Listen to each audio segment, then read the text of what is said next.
प्रिय छात्रों, हिंदी के इस शिक्षण सत्र में आपका हार्दिक स्वागत है। आज हम राष्ट्रकवि मैथिली शरण गुप्त द्वारा रचित गीत शीर्षक कविता के द्वितीय छंद का अध्ययन करेंगे।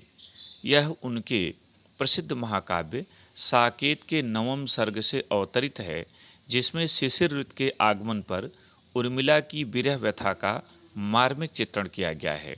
छंद देखें।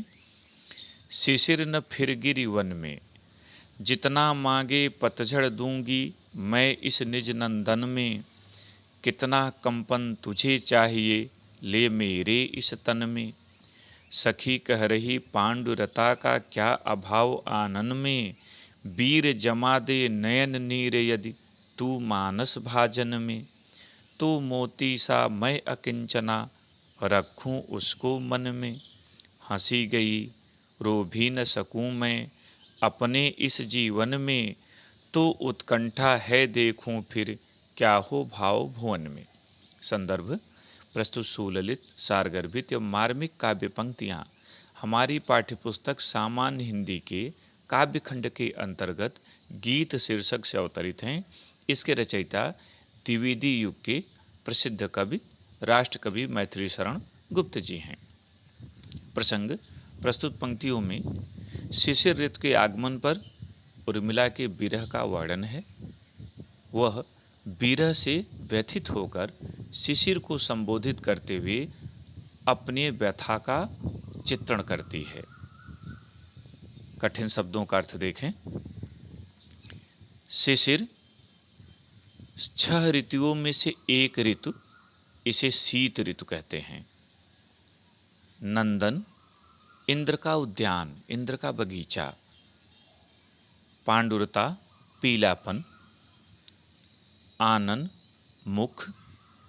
नयन नीर, नेत्रों का जल अर्थात आंसू। मानस भाजन, मन रूपी बर्तन। अकिंचना, निर्धन, दीन, जिसके पास कुछ न हो। उत्कंठा, उत्सुकता, कौतूहल। भाव भुवन, भाव रूपी संसार। व्याख्या देखें। उर्मिला शिशिर ऋतु को संबोधित करते हुए कहती है, हे शिशिर, तुम्हें गिरि वन, पर्वतों और वनों में जाने की आवश्यकता नहीं है, क्योंकि मुझे पता है कि तुम्हारे आगमन पर पतझड़ होता है, जिसके लिए तुम पर्वतों और वनों में विचरण करते हो। जितना मांगे पतझड़ दूंगी मैं इस निज नंदन में। तो तुम्हें पतझड़ के जितने पत्तों की आवश्यकता होगी, मैं उसे निज मने अपने नंदन शरीर रूपी नंदन वन से प्रदान करूंगी। कितना कंपन तुझे चाहिए ले मेरे स्तन में। हे शिशिर, मुझे पता है कि तुम्हें कंपन प्रिय है, क्योंकि तुम्हारे आने पर संसार के सभी प्राणी कांपने लगते हैं। प्रिय वियोग से मेरा यह शरीर भी क्षण प्रतिक्षण कांपता रहता है। अतः तुम्हें कंपन के लिए भी अन्यत्र जाने की आवश्यकता नहीं है। तुझे जितने कंपन की आवश्यकता होगी तुम मेरे इसी शरीर से प्राप्त कर सकते हो। सखी कह रही पांडुरता का क्या अभाव आनंद में। हे शिशिर, मुझे पता है कि तुम्हें पीलापन प्रिय है, और मेरी सखी कह रही थी कि मेरे मुखमंडल पर पीलेपन का कोई अभाव नहीं है, अर्थात मेरा पूरा मुख पीला पड़ चुका है। अतः तुम्हें इसके लिए भी अन्यत्र जाने की आवश्यकता नहीं है। वीर, वीर का एक अर्थ भाई भी होता है। वीर जमा दे नयन निर्यद तू मानस भाजन। उर्मिला कहती है कि हे भाई, यदि तुम मेरे नेत्रों से निकलने वाले आंसुओं को मेरे मन रूपी बर्तन में जमा दो, तो मोती सा मैं अकिंचना रखूं उसको मन में। तो मैं निर्धन, चूँकि स्त्री का धन उसका पति होता है, और जब वह उसके पास नहीं है तो वह निर्धन होती है। तो उर्मिला कहती है कि मैं अकिंचन हूँ, और मेरे मन रूपी बर्तन में यदि तुम मेरे नेत्रों के आंसुओं को जमा दो, तो मैं उन्हें ही मोती जैसा बहुमूल्य समझकर संभाल कर अपने मन में रख लूँगी। हंसी गई। प्रिय के चले जाने के पश्चात मेरे होठों से हंसी समाप्त हो गई है। रो भी न सकूं मैं, आंसुओं के जम जाने पर मैं रो भी न सकूंगी। तो उत्कंठा है, देखूं फिर क्या हो भाव भवन में। तो मेरी उत्सुकता है, मेरी जिज्ञासा है कि मैं देखूं कि जब मैं हंस नहीं सकती, रो भी नहीं सकती, तो मेरे भावना रूपी संसार में और क्या भाव उत्पन्न होता है। पद्यांश पर आधारित प्रश्न देखें। पहला, इस काव्यांश में किस ऋतु का वर्णन है? उत्तर, इस काव्यांश में शिशिर ऋतु का वर्णन है। दूसरा, उर्मिला शिशिर से अपने मुख के पीलेपन के संबंध में क्या बताती है?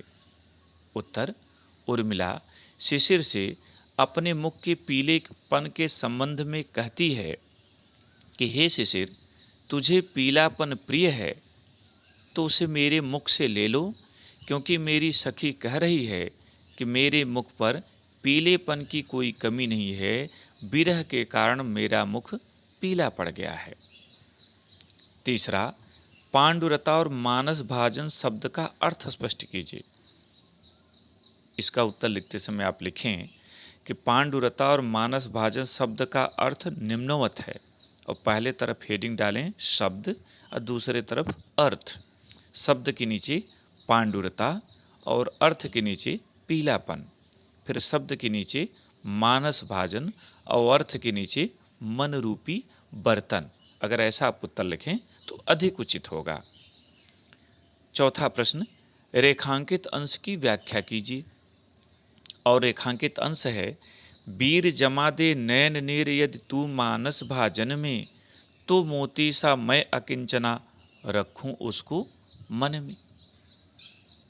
अब इसकी व्याख्या आप इस तरह से लिखें कि बिरहणी उर्मिला शिशिर ऋतु को संबोधित करते हुए कहती है कि हे शिशिर, यदि तुम मेरे नेत्रों से निकलने वाले आंसुओं को मेरे मन रूपी बर्तन में जमा दो, तो मैं अकिंचना उसे मोती सा बहुमूल्य समझकर अपने मन में सुरक्षित रख लूंगी, अर्थात अश्रु जल को मन ही मन पीकर धैर्य धारण कर लूंगी।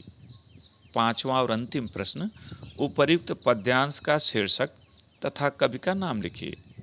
उत्तर, उपर्युक्त पद्यांश का शीर्षक गीत तथा कवि का नाम मैथिली शरण गुप्त है। प्रिय छात्रों, मुझे उम्मीद है कि आपको यह पाठ समझ में आ गया होगा। आप इन प्रश्नों का उत्तर लिखकर अभ्यास करें। बहुत बहुत धन्यवाद।